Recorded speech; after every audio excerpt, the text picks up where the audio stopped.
Yes. Look, I'll try once more to approach this yes, another way. You're finding me slippery. Yes. I am. Well, you did agree, I think we're in agreement, that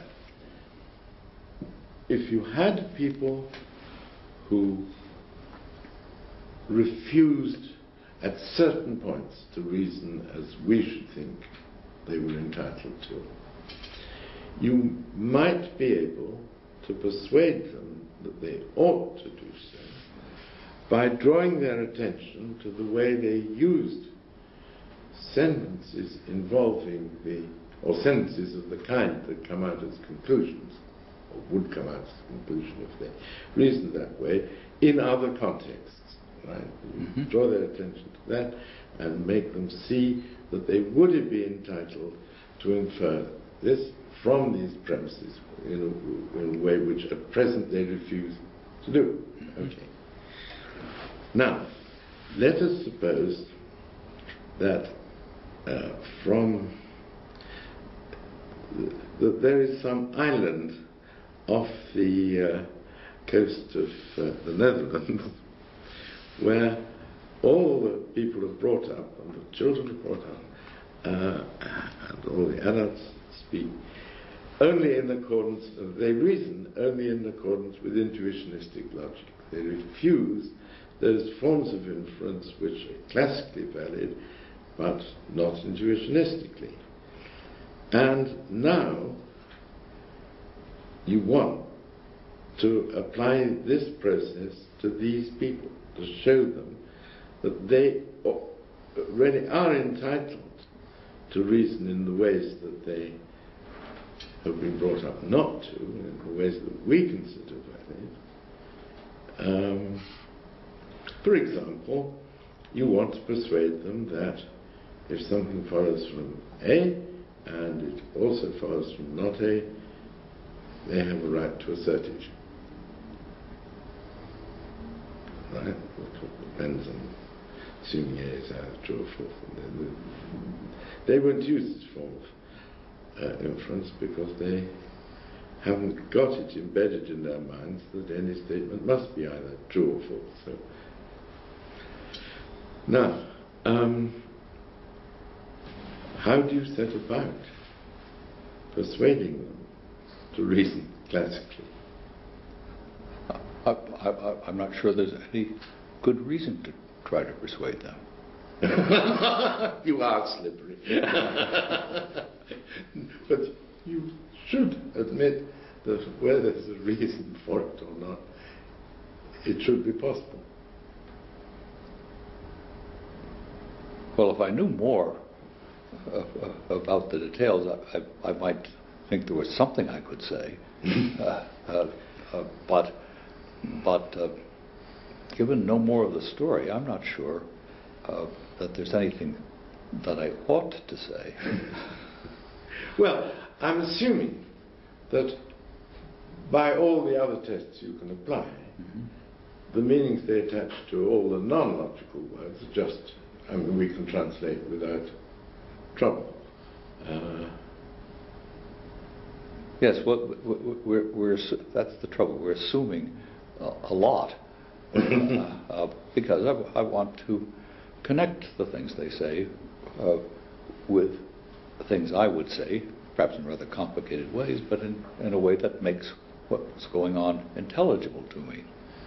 But the trouble is, it becomes more and more intelligible the better a mapping I can find between what they say and what I say.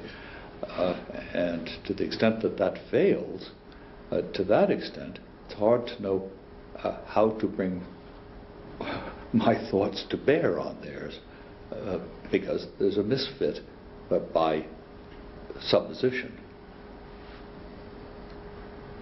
There's a misfit, but you think, if I understand you, that the only intelligible logical constants are the ones we have, and that those are ones will conform to classical logic, essentially.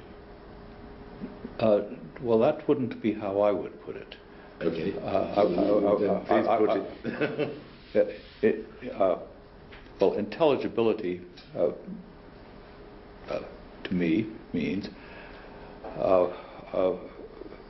finding a rational pattern there, and of course that has to mean for me as an interpreter what I find rational, what I can make sense of.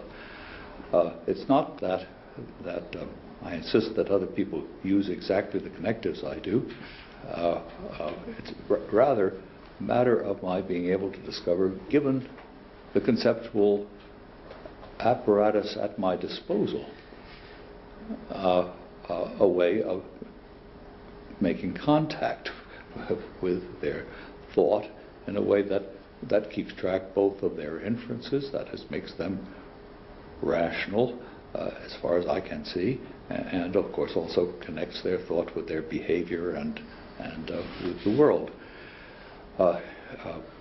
Now, to the extent that I can do that, I've managed to use my apparatus to capture as much as I can of what's going on there. That doesn't mean that there's something special about my apparatus, except that it's all I've got. And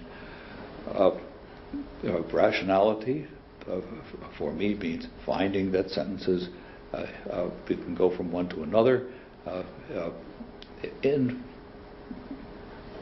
very basic situations, but still, let's say, inferring the instances from a generalization and little things like that.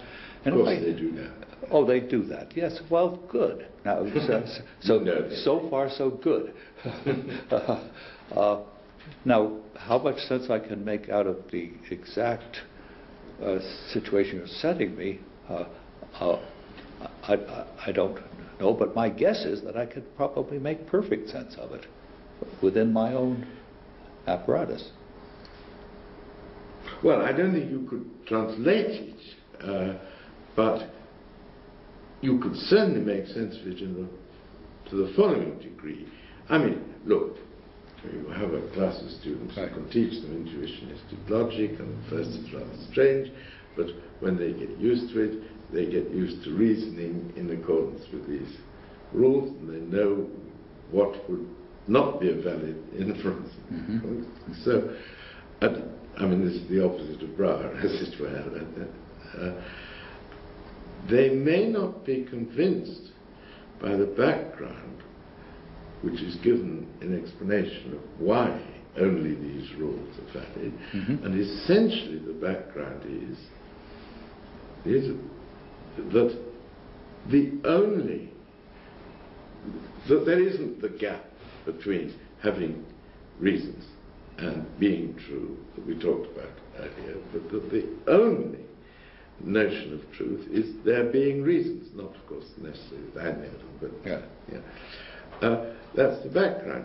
They may not accept that, but at least they can see what it's like to think that way and to reason in accordance with that.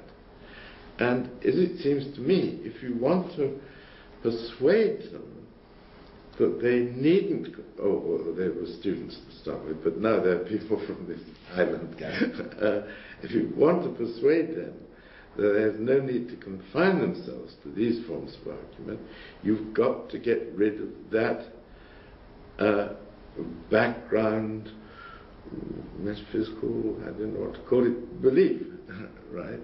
And that's, so I'm really getting back to what we discussed right at the beginning, this gap. How do we get across this gap from there being reasons available to us, or available to being true, independently of any reasons? And that's what I think you've got to get across to these people if they're to reason the way you would like, you think it's right to reason. Well, but I'm not so far convinced that there's anything wrong